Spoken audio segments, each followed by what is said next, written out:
Live from New Delhi, you're watching DD India News, India's voice to the world. I'm Tanvi Taneja. Coming up in the next hour. Syria's de facto leader al-Shara to announce Defense Ministry military structure soon. Weapons to be under state control.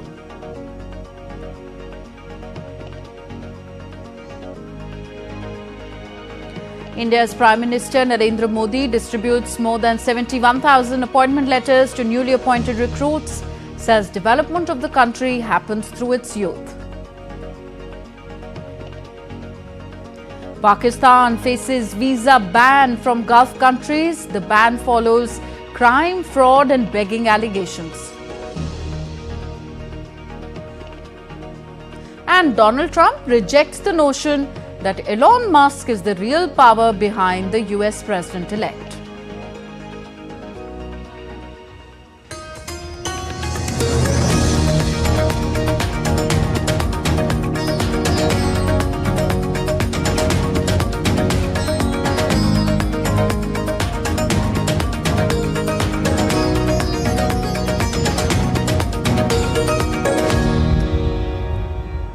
Syria's rebel leader Ahmad al-Shara is moving ahead to tighten his grip on his country. His latest announcement to bring all arms under state control is a big step in this direction. Shara held a meeting with Turkey's foreign minister.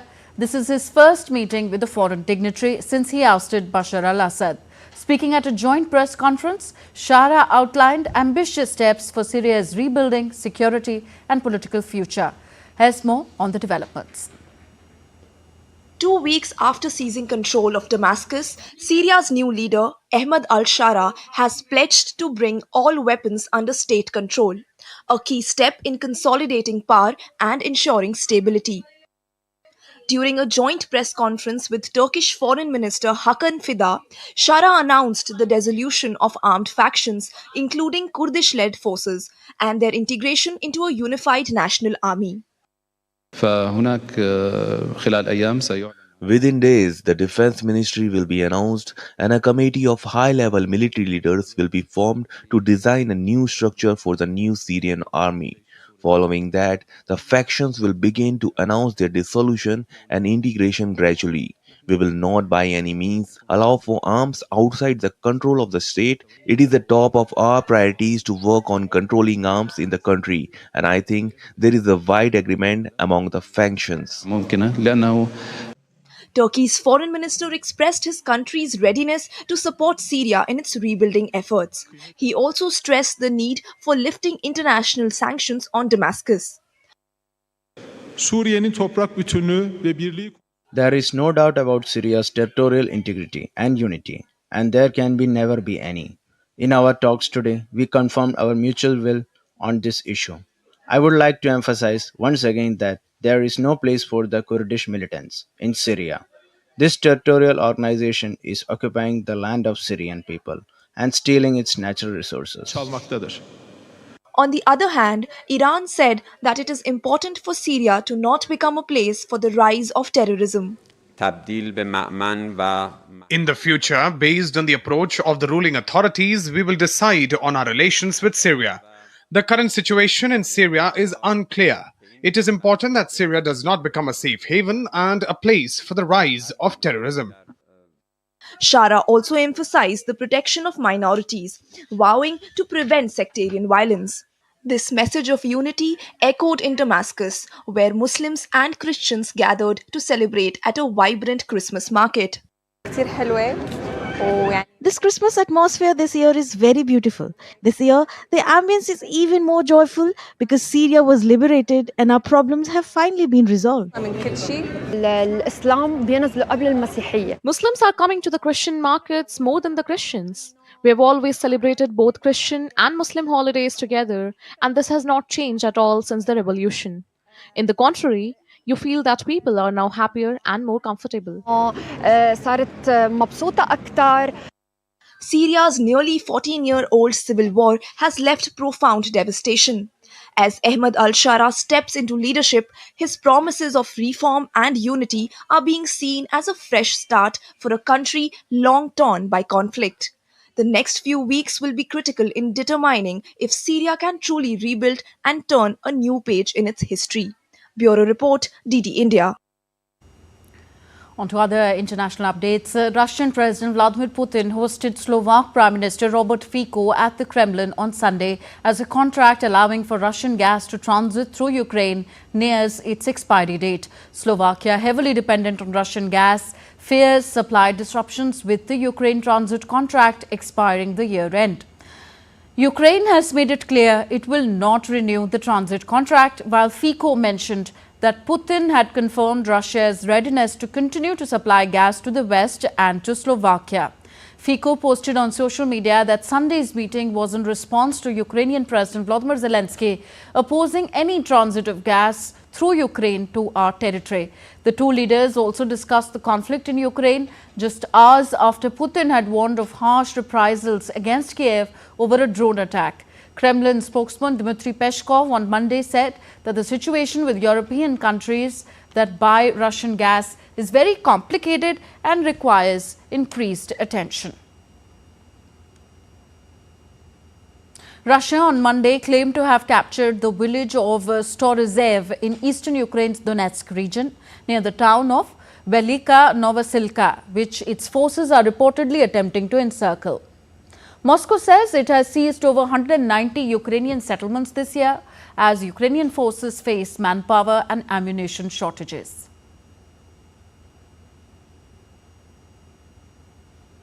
President-elect Donald Trump threatened to reassert U.S. control over the Panama Canal, accusing Panama of charging excessive rates to use the Central American Passage, which allows ships to cross between the Pacific and the Atlantic Oceans. Speaking to a crowd of supporters in Arizona on Sunday, Trump also said that he would not let the canal fall into the wrong hands, warning of potential Chinese influence on the passage. Trump's comments came hours after he leveled a similar threat against Panama in a post on Truth Social on Saturday night. We will never, ever let it fall into the wrong hands, but it's falling into the wrong hands.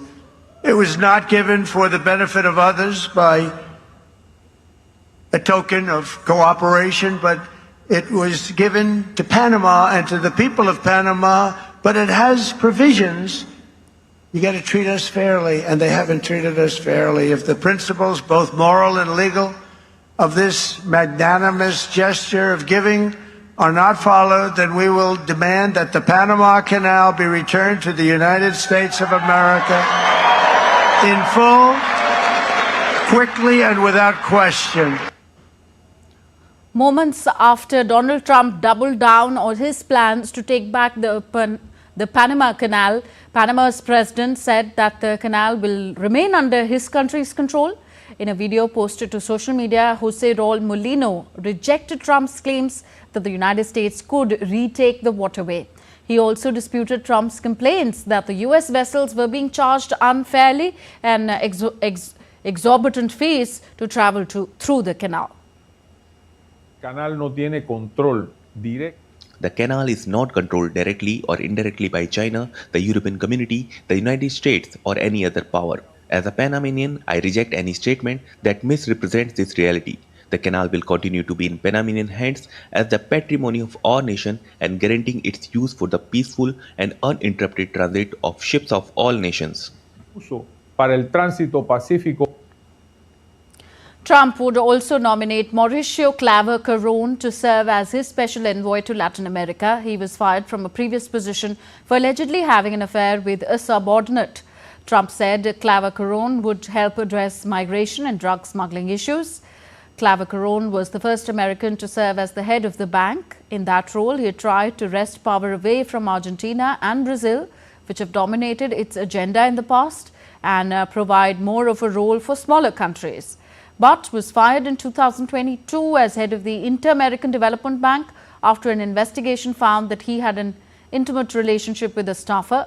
Investigators also found that Claver Carone created a hostile environment at the bank. He denied having an affair. US President-elect Donald Trump continues to pick his loyalists for his new administration. The new addition to the list is Katie Miller. She is a veteran of Trump's first administration, who served as a deputy press secretary for the Department of Homeland Security and later as press secretary for former Vice President Mike Pence. Katie will be one of the first members of an advisory board to be led by billionaire allies Elon Musk and Vivek Ramaswamy that aims to drastically slash government spending, federal regulations and the federal workforce.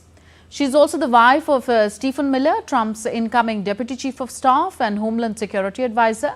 Her appointment to the Department of Government Efficiency, DOGE, highlights her deep ties to Trump's inner circle and her experience navigating the complexities of Washington bureaucracy. Musk and Ramaswamy recently revealed plans to wipe out scores of federal regulations crafted by what they say is an anti-democratic, unaccountable bureaucracy, but have yet to announce members of the DOGE team. Meanwhile, Donald Trump told supporters on Sunday that his billionaire ally Elon Musk was not taking the presidency, as he said his opponents are trying to suggest. Trump has tasked Musk, the world's richest person, with heading a budget-cutting task force, but he will hold no official position in Washington. But I will order federal workers to get back to the office in person or be terminated from the job immediately. And we will create the new Department of Government Efficiency headed by Elon Musk.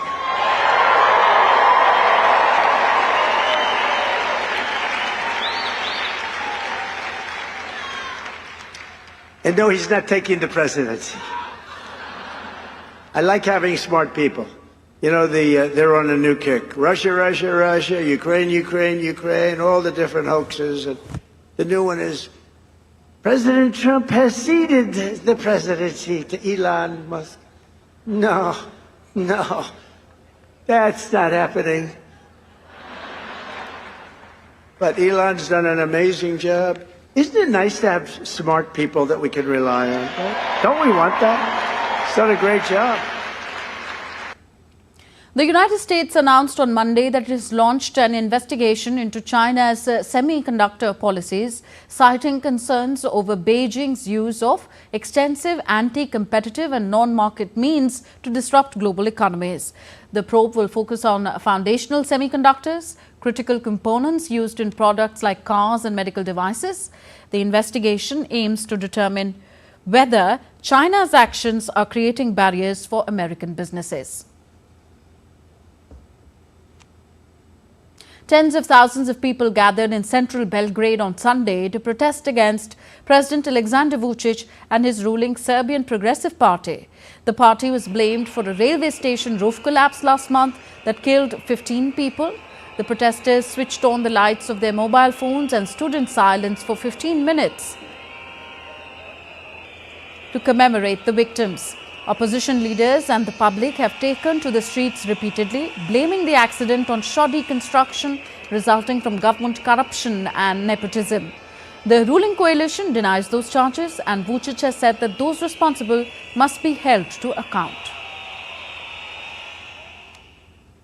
In Germany, tributes started pouring as residents gathered in front of the church close to the Magdeburg Christmas market on Sunday to show their sympathy with the victims and their relatives of the attack that killed 5 and injured scores. A man suspected of ploughing a car through crowds at the market faces multiple charges of murder and attempted murder. Friday's evening's attack in the central city of Magdeburg shocked the country and stirred up tensions over the charged issue of immigration. Lars Halter is with Deutsche Welle and joins me from Berlin, an hour's distance from where all this happened. Lars, what can you tell us about this market and what exactly happened? Thanks for having me. Well, first of all, I should probably clarify what exactly a Christmas market is. They're very popular here in Germany and the rest of Europe. It is a much smaller phenomenon in the rest of the world, if at all. So the month leading up to Christmas, pretty much every town here has their little market where often arts and handicrafts are sold, wood carvings, knitted or felted clothing, home decorations, often, of course, with a Christmassy theme. There's also food and Glühwein that that's a spiced hot wine. It is very good, and people usually just gather at these markets, not just to shop, but to celebrate the season. Now, this market in Magdeburg was in full swing with hundreds of people in attendance when a man drove his car right into the crowd. It's a tight crowd, of course, very little room to jump aside, so the man plowed down dozens of people who didn't have a chance to react. 5 are dead, around 20 are badly injured. It's a horrible attack, and it's reminiscent of a similar attack in Berlin 8 years ago when a terrorist also drove a truck into the crowd at a Christmas market here. Of course, this is a constant reminder that terror attacks, large and small, can happen anywhere at any time. Lars, how was this attack even possible given that such mass events tend to be protected?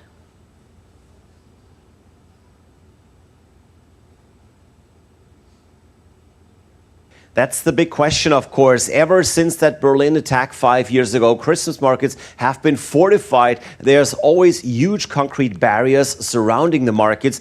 And at first it bothered people because it's hard to not let these protective measures ruin your Christmas spirit. But I guess everyone got used to it, and sometimes they're disguising the concrete barriers to make them look a bit nicer and almost decorative. However, now in Magdeburg, those barriers were placed so far apart that cars actually fit through them.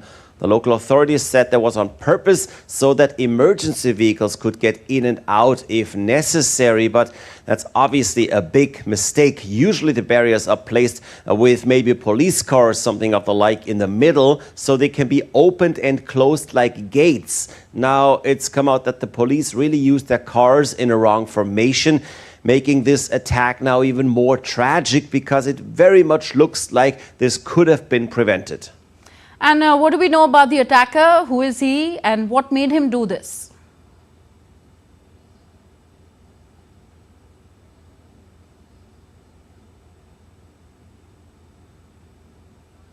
Lars Halt there reporting from DW Berlin. We'll try and connect with him later in the bulletin. Still to come on DD India News Hour. Support for Prime Minister Justin Trudeau eroding within Canada's Liberal Party as former allies call for his resignation.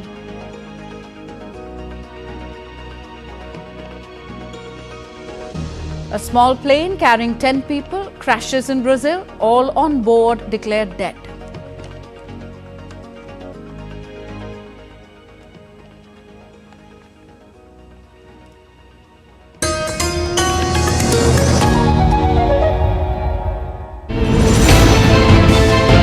Geopolitics and trade deals. Economic challenges amid development.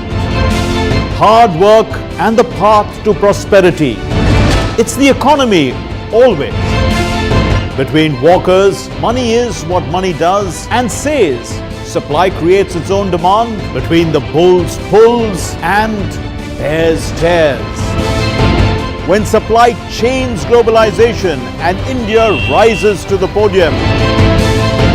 We'll get you centered with the Economic Brief at 8 p.m. every Thursday on DD India.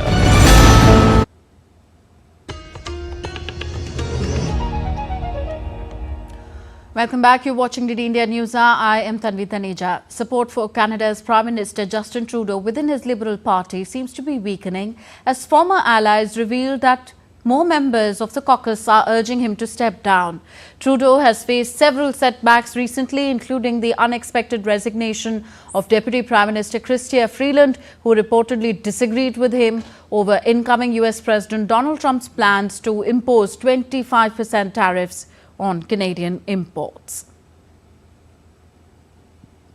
The United Arab Emirates, Saudi Arabia and several other Gulf countries have imposed an indefinite ban on granting visas to the people from at least 30 different cities of Pakistan. The decision follows an alarming rise in a number of cases where Pakistani nationals have been caught begging or being involved in smuggling, drug trafficking, human trafficking and other criminal offences abroad. The Gulf countries and cities, especially Dubai and Abu Dhabi, remain the most preferred destinations for millions of Pakistani travellers and job seekers. In southern Brazil, a small plane carrying 10 people crashed into shops in the center of the tourist city of Gramado on Sunday, killing everyone on board. The aircraft owner and pilot died along with the other 9 passengers, all of whom were members of his family. In addition, 17 people on the ground were injured, with 12 still receiving hospital care, including 2 in critical condition. Manufactured in 1990, the twin-engine Piper took off from the nearby Canela airport and was heading to Jundiaí in Sao Paulo under unfavorable weather conditions. The cause of the crash is being investigated by the Aeronautical Accident Investigation and Prevention Center. Meanwhile, in another incident in Brazil, a bridge connecting 2 states in northern and northeastern regions collapsed on Sunday as vehicles were crossing, killing at least 1 person and spilling sulfuric acid after a truck carrying the acid plunged into the Tocantins River. According to the fire department, 1 person has been confirmed dead and another was rescued alive. France observed a national day of mourning on Monday for Mayotte, its Indian Ocean territory, which was ravaged by cyclone Chido earlier this month. President Emmanuel Macron observed a minute of silence and French flags were lowered to half-mast to honor the victims of Chido, the worst storm to hit Mayotte in 90 years. While the government's death toll stands at 35, authorities fear the actual number could be in thousands.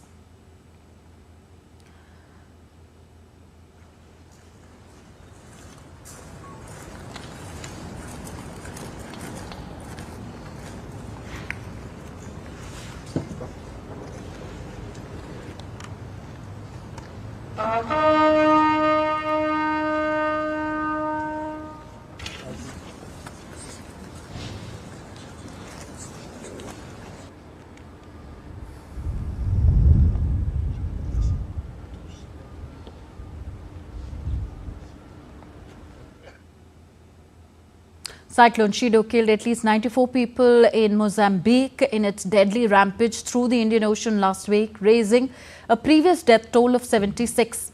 The cyclone, which devastated the French island territory of Mayotte before hitting the African mainland, also destroyed thousands of homes in Mozambique. It comes as the southern African nation reels from a deadly post-election crisis, pitting the party in power since Mozambique's independence from Portugal against an opposition crying foul over alleged electoral fraud.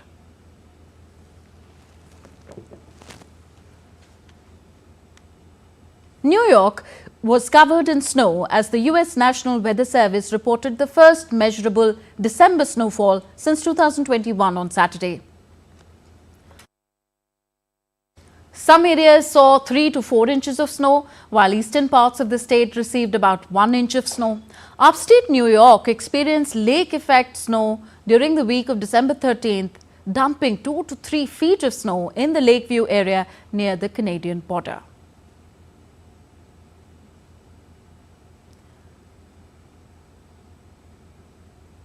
And next we take a look at other stories making news around the world. Japanese automakers Honda and Nissan are in talks for a potential merger, signaling a historic shift in Japan's motor industry. The integration would create the world's 3rd largest auto group by vehicle sales after Toyota and Volkswagen. The merger aims to boost scale and resource sharing to counter the growing threat of Chinese-made electric vehicles. Vietnam's first metro line officially opened in Ho Chi Minh City after years of delays. Approved in 2007 and built with Japanese financial assistance, the project took 17 years of planning and 12 years of construction.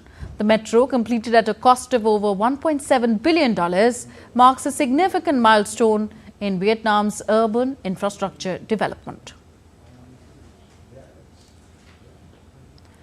A rare 500-year-old wooden shoe has been unearthed in the Dutch city of Alkmaar, offering a glimpse into the country's rich history.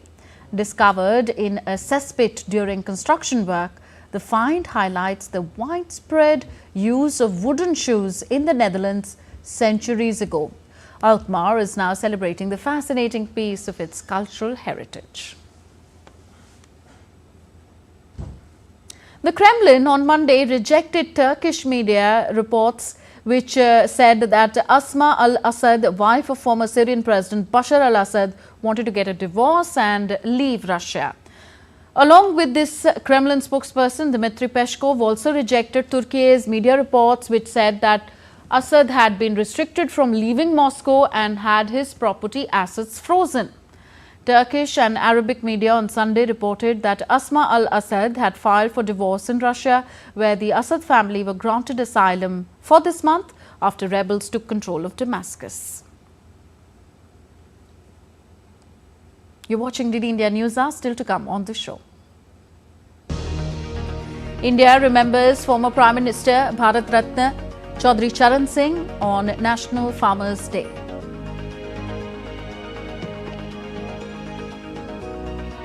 And New York sees first major December snowfall in years. Cold conditions also intensify across some regions of northern India. And in a major breakthrough, police forces of Uttar Pradesh and Punjab jointly bust a Pak-sponsored Khalistan Zindabad Force terror module.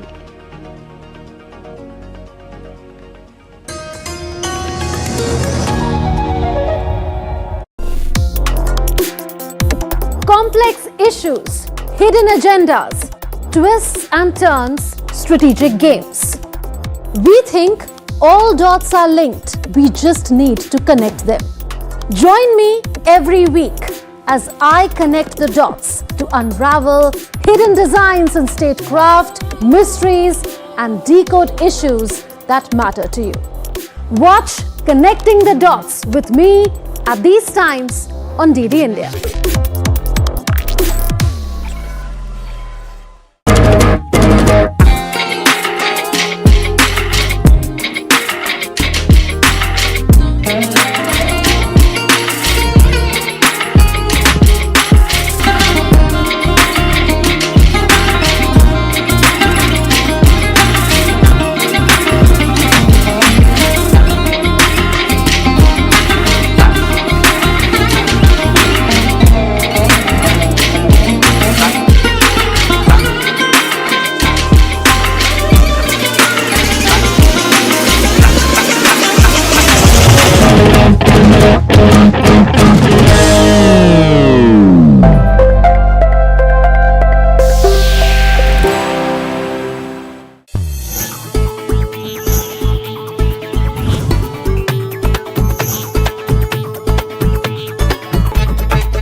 Welcome to Jaipur.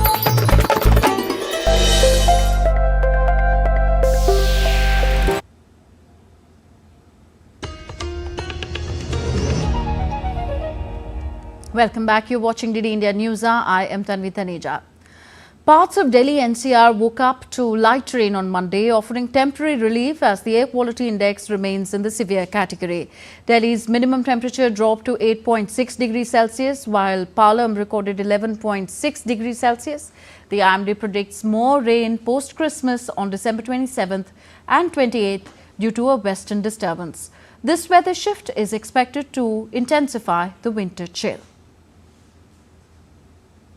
And DD India's Tapas Bhattacharya spoke to India Meteorological Department scientist Naresh Kumar for more. Monday, Delhiites woke up to a slight drizzle. So they were wondering whether they will see more such drizzle in the future, or is it just a one-off day? To talk more about that, I have with me senior scientist of India's Meteorological Department, Naresh Kumar. Sir, this is the western disturbance that we're talking about. Do we see this is going to be the one-off case, or do we see in the next few days this particular system to be active also? Yeah, at present, if you see the position of Western disturbance, it lies over North Pakistan. Generally, weather occurs whenever it is over Afghanistan or North Pakistan. Thereafter, when it comes to J&K, generally weather reduces over the region. Right. So whatever the weather we are expecting today only. Okay. So when it will move away from tomorrow onwards. But thereafter, there will be a northwesterly winds from the Himalayas, and there is a possibility of the drop in the minimum temperatures over plains of northwest India. So the next couple of days, you were saying that we might have a drop in that minimum temperature. In both the day as well as in night? Yeah, no, basically it will affect night only, because whenever there is a no system, then only the temperature drop, basically night temperatures only, not much change in the day temperature. So you're saying that 27th and 28th is going to be very crucial, because there will be another active western disturbance, am I right? Yeah, there is an active western disturbance. Along with that system is likely to interact with the easterly winds coming from the Bengal. One system is coming from this side, and thereafter there will be easterly winds from this side, and thereafter both will impact over the central part of the country, including central India, then you can say the plains of northwest India, and that will cause weather over entire this part. 27 and 28. So 27, you're saying the easterly winds will be going from here, and then the western disturbance will be interaction will be there, and that's one of the reasons why Naresh Kumar is saying that there will be not just thunder showers, but at the same time, hailstorm is also expected on 27th and 28th all over the northwest part of the country and parts of Maharashtra as well. Am I right? Yeah, Maharashtra as well as central India. Maharashtra. Only when winds come from the Bay of Bengal, they are the Barman wind. So we have given cold wave warning for only next 3 days. If you are in Delhi, NCR, and you want to go to the Himalayan regions or to the hilly areas, well, don't have to do that. Wait for 27th and 28th, and you might just have the same weather at that time. With camera person Salisham, this is Tapash Bhattacharya for DD India from Delhi. And DD India's Siddharth Bhardwaj joins us from Delhi now. Siddharth, the city experienced a chilly morning and with light rain today. How's the weather like right now? Tanvi, definitely you're absolutely right. Delhi woke up to a foggy morning with light showers, and if I talk to you about the temperature right now, it's a bit chilly. I mean, it's a chill in the air, when the temperature in the morning was like touched around 8.6 degrees Celsius, resulting in Delhiites getting some more jackets, and they were like really happy. One thing which improved was the air quality. Tanvi, from yesterday it was recorded around 409, and today it was recorded around 386. So that was a slight improvement when it comes to the air quality index. And because of the light showers and foggy morning, the combination of both, the presence was certainly felt in the parts of Delhi NCR, of course. And because of the light showers today, the temperature during the daytime, Tanvi, will go up, and the temperature during the night will fall definitely. And weather department has also predicted heavy showers on 27th and 28th of December, and some hailstorm is also expected because of that, as people prepare for the Christmas festivities, Tanvi. And they say, when we were just having a word with a few people here, they were saying that weather cannot stop them from the Christmas festivities. They are very excited, and they were actually saying that from today morning, it's actually feeling like that the winters have arrived. So that's what the people are saying, and they are really happy. Slight improvement in the AQI as well, as the temperature dropped to somewhere around 8.6 degrees Celsius. And also I told you that in the coming days it is expected to rise during the daytime, and it is expected to fall during the evening. Tanvi. Okay, we leave it here. Thank you very much. Siddharth Bhardwaj reporting on New Delhi's weather. India's President Draupadi Murmu attended the 6th convocation of Vardhaman Mahavir Medical College and Safdarjung Hospital in New Delhi on Monday. While addressing the gathering, Draupadi Murmu said that the use of artificial intelligence, new technologies, robotics, 3D bioprinting is bringing revolutionary changes in the field of medicine. Speaking about the increasing demand of organ transplant, The President said that to promote organ donation, the National Organ and Tissue Transplant Organization has also been established by the hospital. Medical के क्षेत्र में technology के बढ़ते उपयोग ने medical और engineering संस्थानों के बीच सहयोग को अत्यंत महत्वपूर्ण बना दिया गया है। Artificial intelligence, mRNA technology, robotics, 3D bioprinting में हो रहे प्रयोग चिकित्सा के क्षेत्र में बहुत बड़े परिवर्तन लाने वाला है और इनमें इंजीनियरिंग और टेक्नोलॉजी की अहम भूमिका है। अंगदान को बढ़ावा देने के लिए इस अस्पताल परिवार में ही national organ and tissue transplant organisation की स्थापित की गई है। India's Prime Minister Narendra Modi handed out over 71,000 appointment letters to newly recruited individuals across various central government departments via video conferencing on Monday as part of the ongoing Rozgar Mela. Addressing the event, Prime Minister Modi said that new job opportunities were created in the rural areas through many government initiatives. The event aims to provide meaningful employment opportunities, empowering youth and encouraging their active role in nation building. The initiative underscores government's commitment to prioritizing employment generation. The Rozgar Mela is being conducted at 45 locations across the country.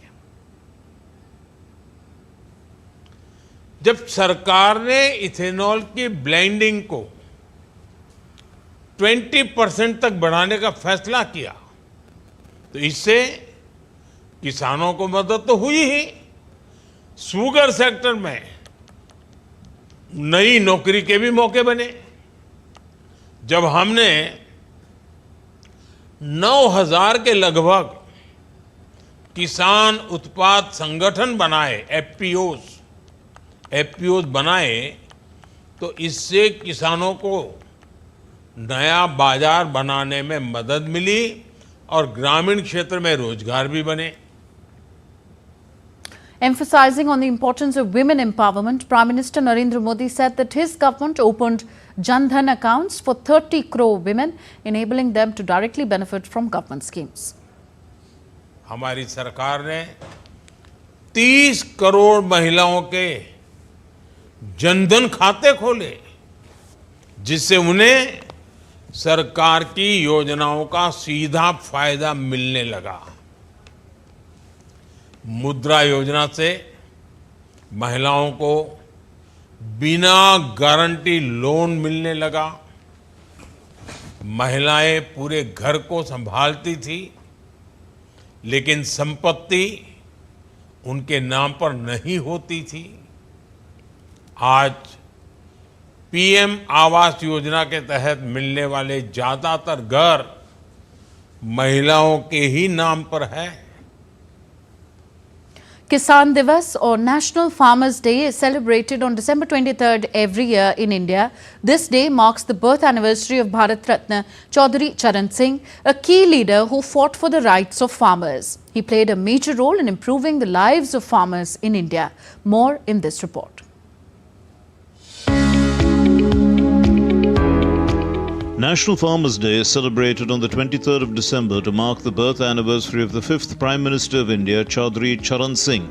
The day honours and appreciates farmers for their contributions to society and holds special significance. The strength and vitality of a nation's farmers, often referred to as Annadatas, is closely linked to the overall empowerment and prosperity of the country. The sincere efforts of the Government of India to uplift this crucial segment of society warrants commendation and recognition. India is the world's largest producer of milk, pulses and jute and ranks as the second largest producer of rice, wheat, sugarcane, groundnut, vegetables, fruit and cotton.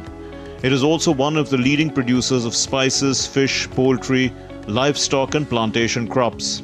Commitment to live up to its name of Krishi Pradhan Desh. Farmers across the nation are experiencing a newfound sense of economic security and assurance, showing the government's farmer-centric focus. The budget set aside for agriculture increased 5 times from 1.37 lakh crore rupees during 2007-14 to 7.27 lakh crore rupees during 2014 to 2025. Infrastructure near the farms is key to farmers' welfare. Since the inception of the Agriculture Infrastructure Fund, rupees 35,262 crores have been sanctioned for 48,352 projects. Major projects sanctioned under Agriculture Infrastructure Fund include 11,165 warehouses, 10,307 primary processing units, 10,948 custom hiring centers, 2,420 sorting and grading units, 1,486 cold store projects, 169 assaying units, and around 11,857 other kinds of post-harvest management projects, and a historic MSP increase. Initiatives and endeavors. The Pradhan Mantri Fasal Bima Yojana has become the largest crop insurance scheme in the world in terms of farmer enrollments, as well as the third largest scheme in the world in terms of insurance premiums. The government has formulated the agriculture export policy in the country for the first time.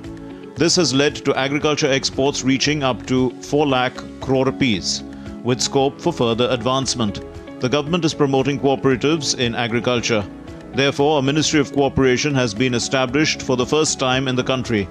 To ensure faster growth of the sector, the government is promoting private and public investment in post-harvest activities including aggregation, modern storage, efficient supply chains. Till December 19, 2023, 23.58 crore soil health cards have been distributed to farmers.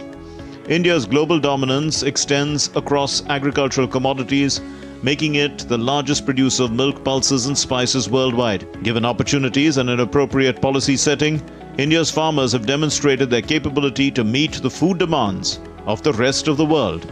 Abhishek Mahajan's report for DD India. India's Vice President Jagdeep Dhankar on Monday paid tribute to former Prime Minister Chaudhry Charan Singh on his birth anniversary at Kisan Ghat in New Delhi. Union Minister of State and grandson of Chaudhry Charan Singh, Jayant Chaudhary, was also present on the occasion, calling farmers Annadata, or provider of food, and Vidhata, creator of India. Vice President Jagdeep Dhankar said that 2025 will mark the 25 years since the inception of Kisan Divas, and said that the government needs to organize year-round activities to prioritize the welfare of farmers. देश में 730 से ज्यादा कृषि विज्ञान केंद्र हैं। एक विज्ञान केंद्र 5000 से ज्यादा किसानों को लाभ देता है। आज मैं मानकर चलता हूं कि हर कृषि विज्ञान केंद्र में किसानों का जमावड़ा होगा। उनको जरूर आमंत्रित किया होगा, उनको जागरूक किया होगा,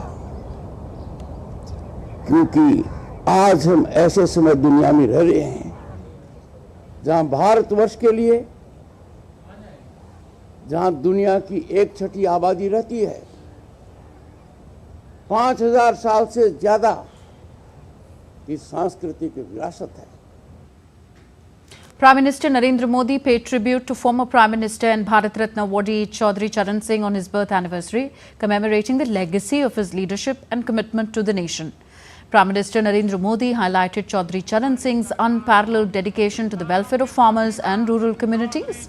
Prime Minister Modi also acknowledged the late leader's tireless efforts in advocating for agricultural reforms and rural development, which continue to shape India's policies even today.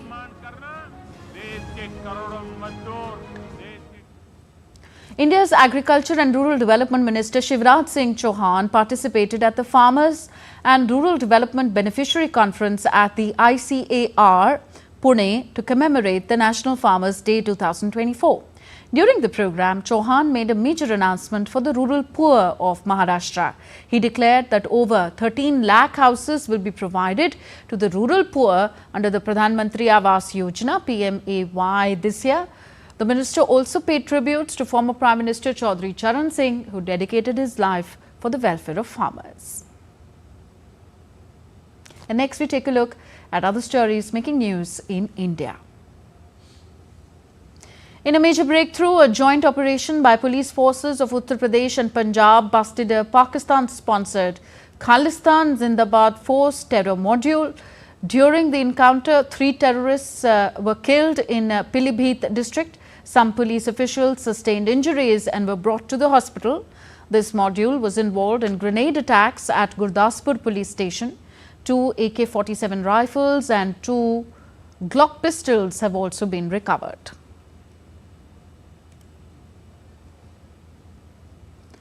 Union Minister of Power and Housing and Urban Affairs Manohar Lal Khattar is in Kavaratti to participate in a special review meeting with senior officials regarding various city energy projects and urban development projects which are in progress in Lakshadweep. The minister had arrived in Lakshadweep on Sunday. India's latest guided missile stealth frigate INS Tushil has arrived in London on her maiden passage to India. The visit marks a significant milestone in the growing naval cooperation between the Indian Navy and the Royal Navy, with an aim to strengthen bilateral ties and enhance exchange of best practices. The Chief Minister of Uttar Pradesh, Yogi Adityanath, visited Prayagraj on Monday to review the preparations of the upcoming Mahakumbh to be held in January next year. Chief Minister Yogi also performed a puja and aarti at the Sangam. The Chief Minister inspected the preparations for the upcoming event and also held a meeting with the officials.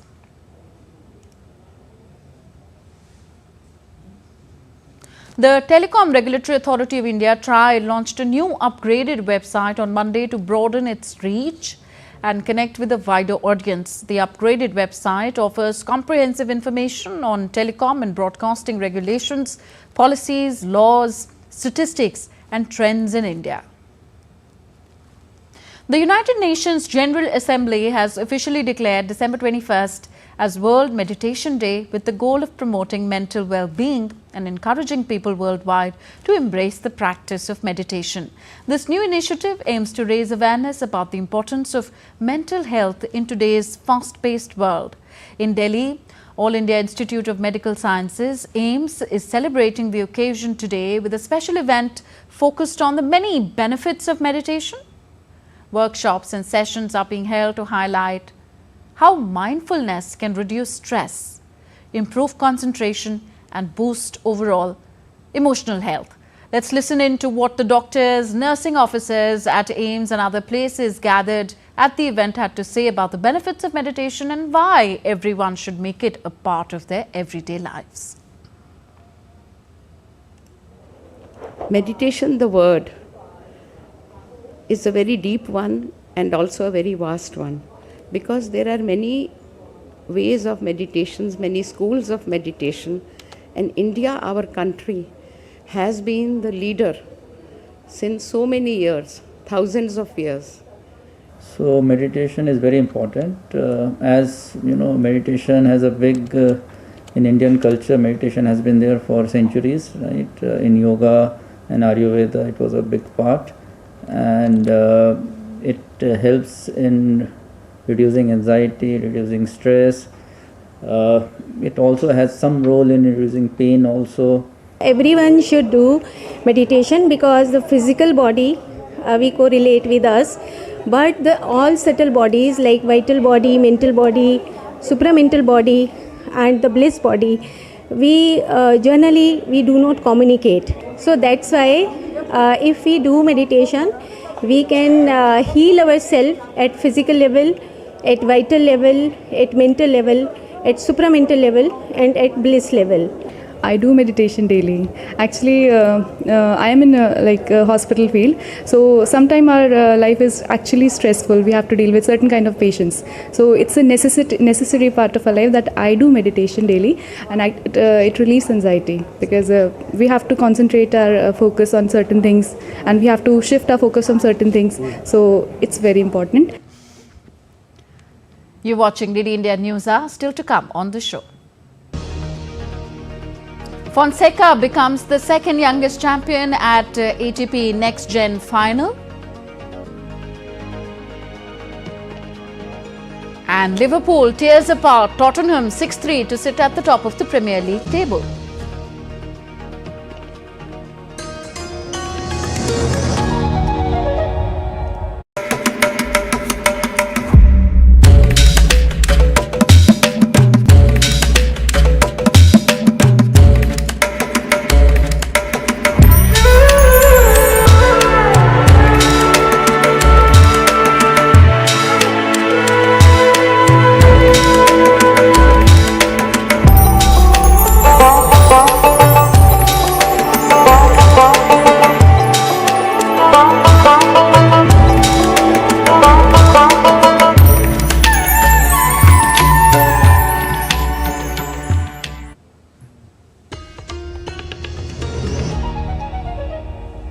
Welcome back. You're watching DD India News Hour. I'm Tanvi Taneja, and time now for some sporting action.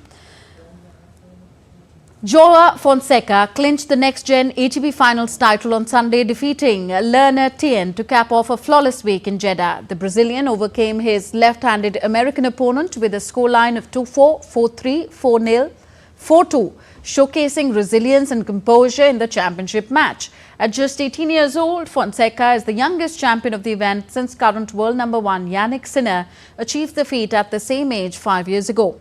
Remarkably, Fonseca entered the tournament as the lowest-ranked player in the 8-man field, but defied expectations by winning all 5 of his matches at the Red Sea venue. Tennis stars have begun arriving in Australia ahead of the United Cup, a mixed-team tournament that will provide some preparation for the next month's Australian Open. The event is set to take place in Sydney and Perth and will feature 18 countries. Among those arriving in Perth over the weekend were Germany's Alexander Zverev, Canada's Felix Auger-Aliassime and China's Zhang Zhizhen. On to football. Liverpool strengthened their hold on the Premier League top spot with an extraordinary 6-3 win against Tottenham Hotspur. Mohamed Salah scored twice, as did Luis Diaz, while Alexis Mac Allister and Dominic scored once to help their team secure crucial points. Chelsea could have gone into the first place before Liverpool's clash, but failed as Everton held them to a draw. Liverpool have 39 points from 16 games, while Chelsea sit in the second place with 35 points from 17 games. Kylian Mbappe scored a screamer and set up another goal as Real Madrid thrashed Sevilla 4-2 to move second in the La Liga points table on Sunday. After Atletico Madrid beat Barcelona on Saturday to claim top spot, Carlo Ancelotti's side also took advantage with a comfortable home win, which leaves them a point behind Atletico. La Liga now takes a 2-week break with Real Madrid next on the field against Valencia on January 3rd, while Sevilla are in Copa del Rey action against Almeria on January 4th. In a post-match conference, Carlo Ancelotti said that self-criticism has helped Real Madrid turn around their fortunes going into the winter break. I think after the loss to AC Milan, it's been 2 tough months that have been very demanding on the squad with all the matches. We've had tough matches, but little by little, the team has come back. Mbappe too. Little by little, the team has returned doing things well. We close out the year well, I'd say good, with hope for 2025. Mbappe has been self-critical, which is why he quickly got out of a situation that could have been complicated. He came out of it and showed his qualities. Yesterday I said his adaptation period is over, and today he has shown that I, from time to time, am right. And as we wind up this edition of DD India News Hour, let's take a moment to explore how Dubai has transformed into a winter wonderland during the Al Barari Winter Fest. The event ordered train rides, ice skating and Santa meet and great activities for all. The festival provided 2 weekends of Christmas festivities before they concluded on